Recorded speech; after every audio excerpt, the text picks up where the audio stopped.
Votre propre mère n'était pas nécessaire pour lui donner naissance. Vous auriez pu être né d'une autre femme, mais ils n'auraient pas pu être nés sans le soleil et sans la terre. Même s'ils n'auraient pas pu provoquer leur naissance sans le facteur le plus important, leur propre désir de naître. C'est le désir qui donne naissance, qui donne le nom et la forme. Le souhaitable est imaginé et recherché, et se manifeste comme quelque chose de tangible ou imaginable. De cette façon, le monde dans lequel nous vivons, notre monde personnel est créé. Le monde réel est hors de portée de l'esprit. Nous le voyons à travers le réseau de nos désirs, divisé entre la douleur et le plaisir, le bien et le mal, l'intérieur et l'extérieur.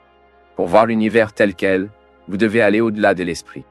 Il n'est pas difficile de le faire, car le réseau est plein de trousses. Regardez ce réseau de trous et ses nombreuses contradictions. Vous faites et annulez à chaque étape. Vous voulez la paix, l'amour, le bonheur, et travail dur pour créer douleur, haine et guerre. Vous voulez la longévité et abuser de la nourriture. Je veux de l'amitié et explore les autres. Consultez votre réseau fait de telles contradictions et éliminez-les. Le fait de les voir les fera disparaître. Déposez-vous de tout ce qui ne laisse pas votre esprit reposer.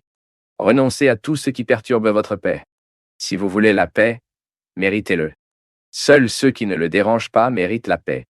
Les réactions émotionnelles, nées de l'ignorance et de l'inadvertance, ne sont jamais justifiées. Recherchez un esprit clair et un cœur propre. Tout ce dont vous avez besoin est de rester bien alerte, enquêtant sur la vraie nature de vous-même.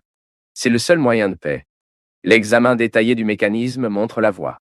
Après tout, sa confusion n'est que dans son esprit, qui n'a jamais beaucoup lu contre la confusion et ne s'accrochait jamais autant à elle. Reste attentif. Demandez. Notez. Enquêtez. Apprenez tout ce que je peux sur la confusion. Comme elle fonctionne, ce qu'elle fait à vous et aux autres. En clarifiant la confusion, vous vous en débarrasserez. Qui suis-je? Tu ne le fais pas, vous devez savoir ce que c'est. Sachez simplement ce que vous n'êtes pas. En tant que connaissance, cela signifie une description en termes de ce qui est déjà connu, perspicace ou conceptuel. Il ne peut y avoir de connaissance de soi, car ce que vous êtes ne peut être décrit que comme le déni total. Tout ce que vous pouvez dire, c'est que je ne suis pas ça, je ne suis pas ça. Vous ne pouvez pas dire de manière significative, c'est ce que je suis. Cela n'a tout simplement pas de sens.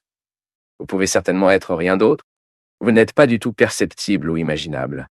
Cependant, sans vous, il ne peut y avoir de perception ni d'imagination. Vous observez le sentiment du cœur, en pensant à l'esprit, en agissant du corps. L'acte même de percevoir montre que vous n'êtes pas ce que vous vous rendez compte. Toutes les notes indiquent ce qui ne l'est pas. Ce n'est pas vous qui voulez, craignez et souffrez. C'est la personne construite dans son corps par des circonstances et des influences. Vous n'êtes pas ça. Se rencontrer, se taire et enquêter. Sachez que vous n'êtes pas le corps. Vous êtes sans forme. Vous êtes la nature de la lumière. Si vous êtes convaincu que vous n'êtes pas le corps, vous comprendrez le monde entier. Que suis-je? Ce que je suis, c'est la question fondamentale. Entre cela profondément et vous serez vraiment libre. Regardez-vous le permanent. Trempez profondément et découvrez ce qui est réel en vous. Nous l'avons découvert d'être sérieux, recherchant, demandant, interrogeant quotidiennement et toutes les heures, donnant vie à cette découverte. Trouve-le. Que suis-je? Même si je dis que vous êtes le témoin, le justicier est silencieux. Cela ne signifiera rien pour vous à moins de trouver le chemin vers votre propre être.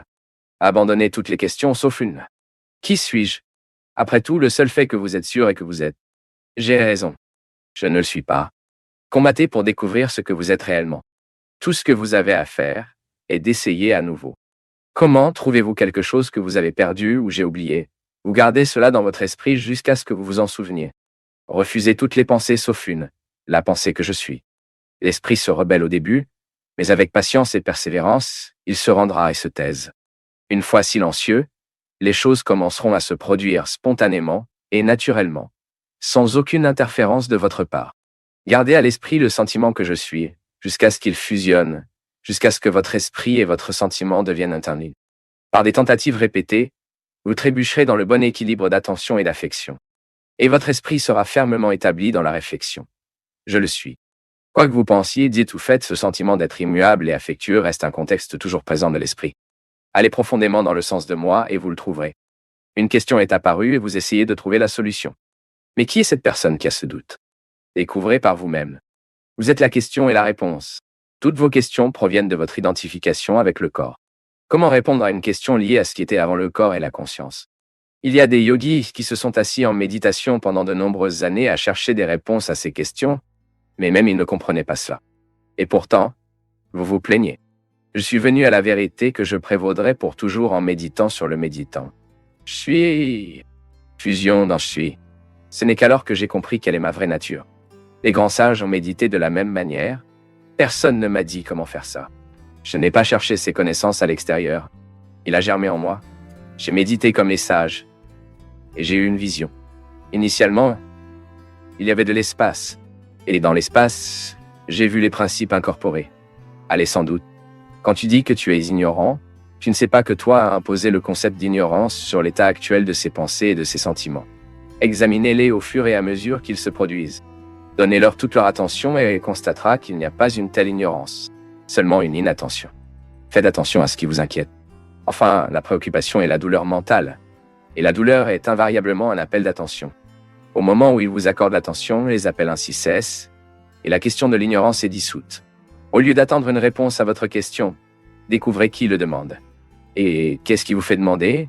Vous découvrirez bientôt que c'est l'esprit, qualifié par la peur de la douleur, qui pose la question. Et dans la peur, la mémoire et les attentes, passées et futures. L'attention le ramène au présent, au maintenant. Et la présence dans le maintenant est toujours un état à la main, mais à rarement noter. Essayez d'être juste, d'être. Le mot le plus important est d'essayer. Il attribue suffisamment de temps chaque jour pour s'asseoir tranquillement et essayer. Essayez juste. Allez au-delà de la personnalité, avec leurs dépendances et obsessions. Ne demandez pas comment. Il ne peut pas être expliqué. Suivant d'essayer de réussir. Si vous persévérez, il ne peut y avoir aucun échec. Ce qui compte le plus, c'est la sincérité. Le sérieux.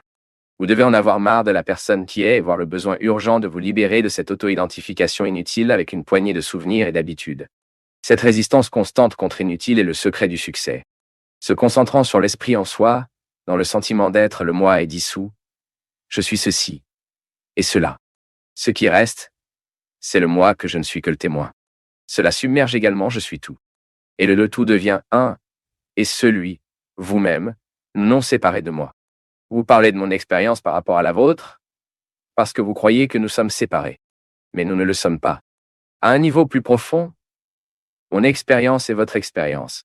Enseignez-vous profondément en vous, et découvrez-le. Facile et simplement. Suivez vers mon et toute dépendance à l'égard d'un autre est futile, car quoi les autres peuvent donner, les autres l'enlèveront. Seul ce qui est le vôtre au début restera le vôtre à la fin. N'acceptez pas les conseils. C'est juste de l'intérieur. Et même alors, examinez bien tous les souvenirs, car ils vous tromperont. Même si vous ignorez totalement les voies et les moyens, restez silencieux et regardez en vous. L'orientation viendra sûrement. Vous ne vous retrouvez jamais sans savoir quelle prochaine étape devrait passer. Le problème est que vous pouvez l'éviter. Le gourou est là pour lui donner du courage en raison de son expérience et de son épanouissement. Mais seul ce que vous découvrez grâce à votre propre conscience, vos propres efforts, vous seront utiles permanents. Appelez-vous, rien que vous vous rendez compte n'est le vôtre. Rien de valeur ne vous vient de l'étranger. Seuls leurs propres sentiments et leur compréhension sont pertinents et révélateurs. Les mots entendus ou lits ne créeront que des images dans votre esprit, mais vous n'êtes pas une image mentale. Vous êtes le pouvoir de la perception et de l'action derrière et au-delà de l'image. Je ne sais pas, c'est la seule déclaration vraie que l'esprit peut faire. Savoir que vous ne savez pas est une vraie connaissance. Soyez rien, ne sait rien, rien. C'est l'esprit qui vous a amené à l'esclavage. Allez complètement au-delà. En plus des principes de la raison, il existe des principes de lumière qui n'ont pas besoin d'être compris. Besoin d'être vécus.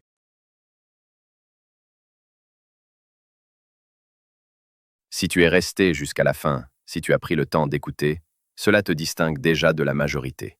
Like, commente d'où tu nous regardes et jette un œil au lien dans la description.